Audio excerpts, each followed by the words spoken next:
Oh gosh. You guys always come in at the most awkward times. Just kidding. I'm not sexually harassing my bike. Or am I? So, quick little delve into a common question today of, do you need a tune after you've installed an aftermarket exhaust? Everyone's always in debate. Y'all have your barracks lawyers out there, and if you don't know what a barracks lawyer is, it's a guy that's good at BSing you and sounding smart like they know what they're talking about, but they don't. And they'll totally give you false knowledge.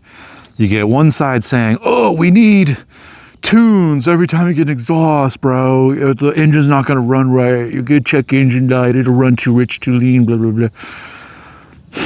There is truth to that. And then you have the other side that says, no, you don't need it. The bikes today are computer controlled and they do all that for you. That is also true.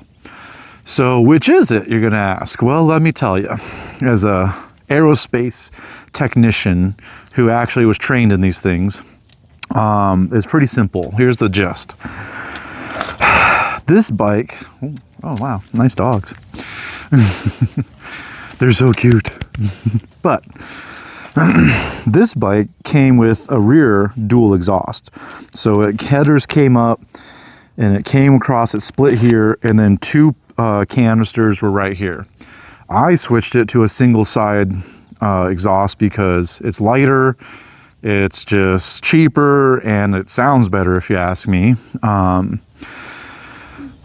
So the big question here is, when you change it, does it change the way the engine runs? Well, yes, obviously. That's the whole reason you buy a damn exhaust, is so that you can get more performance out of it. Now, the way that this works is simply by removing restriction. You know, your stock exhaust have catalytic converters, they got the baffles, some of them even have a valve inside that actuates with the throttle. And those are there to control the torque curve. That's a whole different type of mechanism. And you usually only find that on older bikes, but believe it or not, they're actually very efficient for controlling the torque curve of the bike.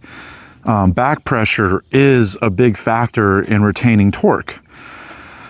But we're not worried about that today. We want to sound cool, we want to look cool, because it is all about looking cool.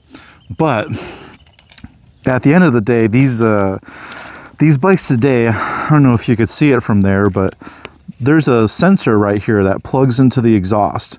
And that sensor is attached to a cord that runs up to the wiring harness and goes to the ECU.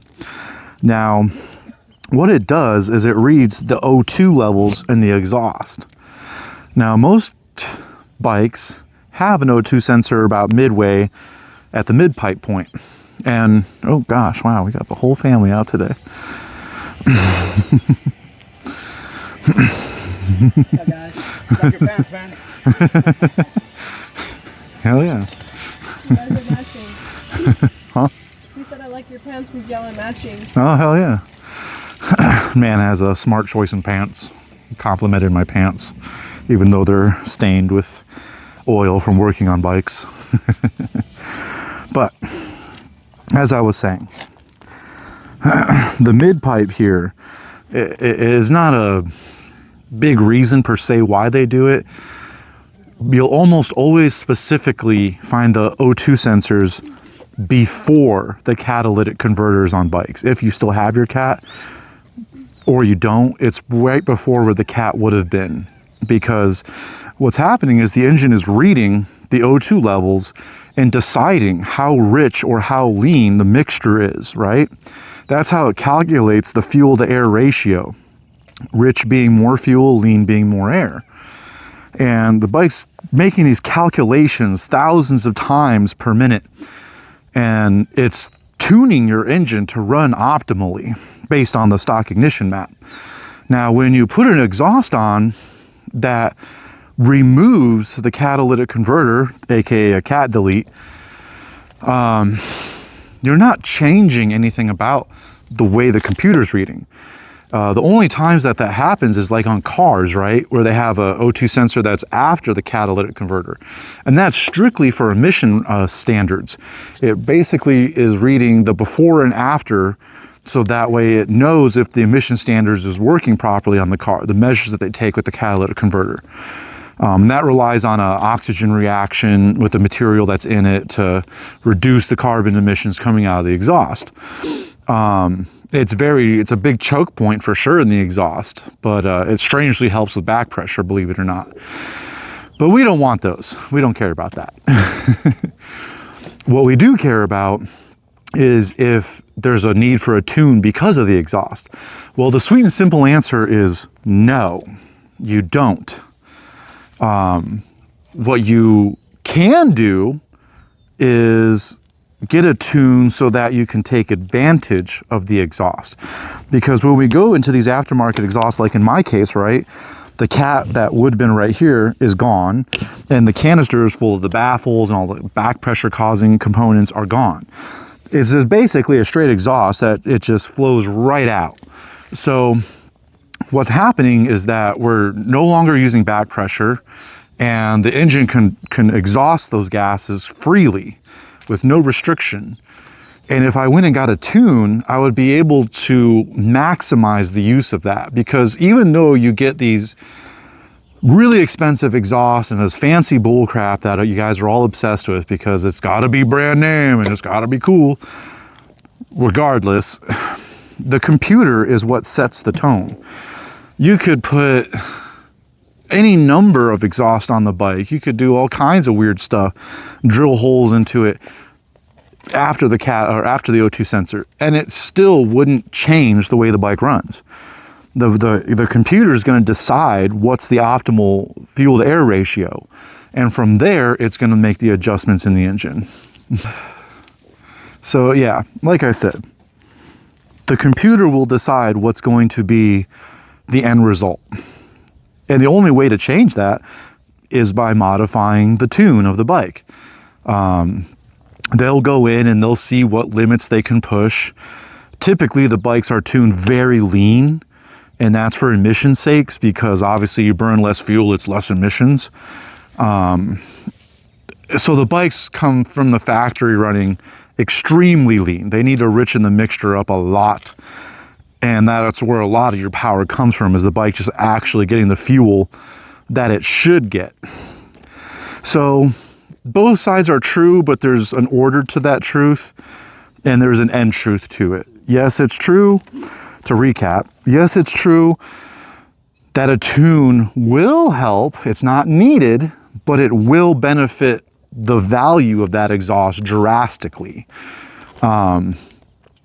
It's also true that you don't need to get a tune, because the computer is just going to automatically make the calculations and make the bike run accordingly. So there is truth to both, but at the end of the day, the real answer is you don't need the tune.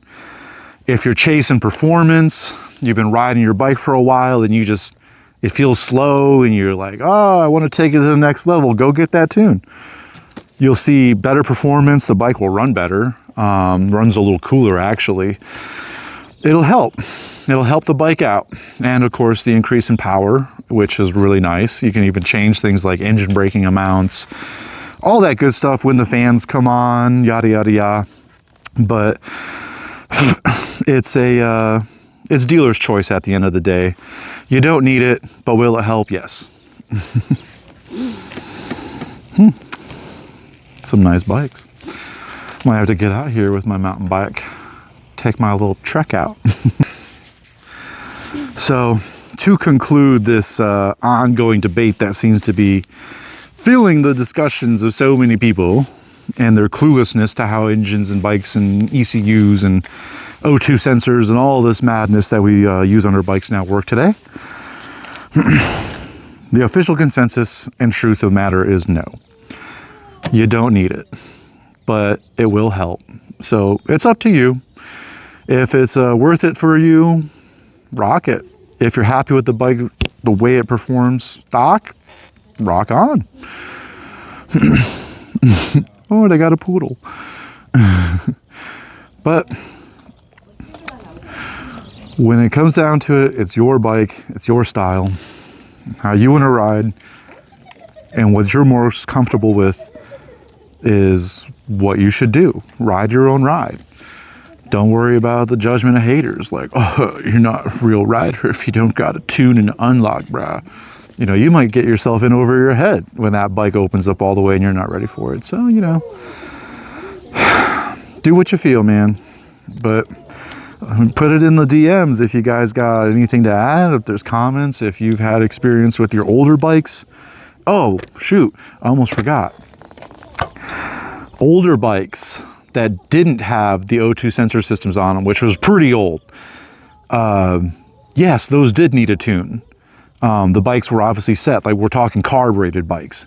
They did need a tune because you're changing the way the bike's able to exhaust, literally. So you're going to be changing variables of the engine's capacity to dump more fuel and air into the bike. So if you had a carbureted engine, then yes, you would need to retune it, but obviously that's done by hand. You know, you're going to go in and change jetting, a lot of little tweaks and stuff like that in there. But that's, yeah, the only people that are still riding carbureted bikes are probably dirt bikers, and they already know the deal. So, but yeah, just a quick annotation on that point. But new bikes don't need it. Computer takes care of everything. So don't worry about that. But all right, wrapping this bad boy up, as I was saying, definitely comment if you got something to add, if you've had experience with anything like that, your experiences before and after the tune and the exhaust. You know, I love when people give numbers and comparisons and see what the real results are of the exhaust effect after they've allowed the engine to truly breathe and take advantage of it. So I'd love to hear it and love to see your opinions. And if you came this far, please subscribe. I'll, I don't know, I'll do a backflip off the bike or something. But otherwise, I will see you guys in the next video. And as always, ride safe.